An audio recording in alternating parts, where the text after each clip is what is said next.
Hello foodie people, ఈరోజైతే తెపాళ చెక్క చేశాను. ఒకసారి అయితే ట్రై చేయండి. తెపాళ చెక్కకైతే ఉల్లిపాయలు, పచ్చిమిరకాయలు, జీలకర్ర, కొత్తిమీర, కొంచెం శనగపప్పు, పెసరపప్పు అయితే ముందు నానబెట్టుకున్నాను. నానబెట్టుకున్న తర్వాత బియ్యం పిండి వేసేసి కొంచెం వేడి నీళ్ళతో కలుపుకోవాలి. ఎందుకంటే మామూలు నీళ్ళ కన్నా కూడా వేడి నీళ్ళతోనే బాగా స్మూత్గా వస్తుంది. కాబట్టి అన్నీ కలిపేసాను. కొంచెం కారం కూడా వేసాను. కారం వేసిన తర్వాత ఒక మూకుడు తీసుకుని కొంచెం వాటర్ జల్లుకోవాలి. కొంచెం లైట్గా వాటర్ జల్లుకొని దానికి అప్లై చేసేసుకోవాలి. నేనైతే కొంచెం సట్టి లాంటి దాంట్లో అయితే మనకి బాగా వస్తుంది. సెట్ అయితేనే కొంచెం బాగుంటుంది, చాలా బాగుంటుంది. నేను ఇంకా పెనం మీదే అంటించాను. 2 ప్యానాలు ఒక మూకిట్లోనే అంటించాను. చాలా అంటే చాలా టేస్ట్గా ఉంటుంది.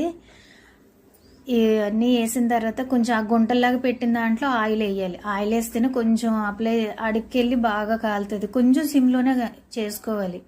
హైలో పెడితే మళ్ళీ మాడిపోతుంది. కొంచెం అన్నిటి మీద మూత పెట్టుకుంటే మనకి అస్సలు అంటుకోదు. అంటుకోకుండానే అలా వచ్చేస్తుంది.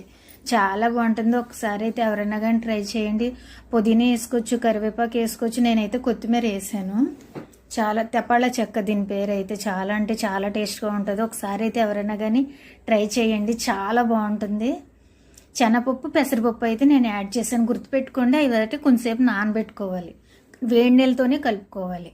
అప్పుడే బాగుంటుంది. జీలకర్ర వేసుకోవచ్చు, కావాలంటే అల్లం కూడా వేసుకోవచ్చు. మీ ఇష్టం, మీ చాయిస్ అదైతే. ఈ తెపాళ చెక్క అయితే చాలా టేస్ట్గా ఉంటుంది. ఎవరైనా కానీ ఒకసారి అయితే ట్రై చేయండి. చూడండి అసలు ఎంత బాగా వచ్చిందో. అసలు సిమ్లోనే కాల్చుకోవాలి. హైలో పెడితే మట్టుకు మాడిపోతుంది. సరే, ఒక్కసారి అయితే ట్రై చేయండి. నేనైతే బాగా చేశాను.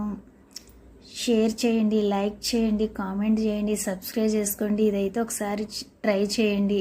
తెపాళ చెక్క బియ్యం పిండి అయితే వేసుకోవాలి. ఒకసారి అయితే మళ్ళీ చెప్తున్నాను. ఉల్లిపాయలు, పచ్చిమిరకాయలు, కొత్తిమీర, జీలకర్ర, సాల్ట్, కొంచెం కారం అయితే యాడ్ చేశాను.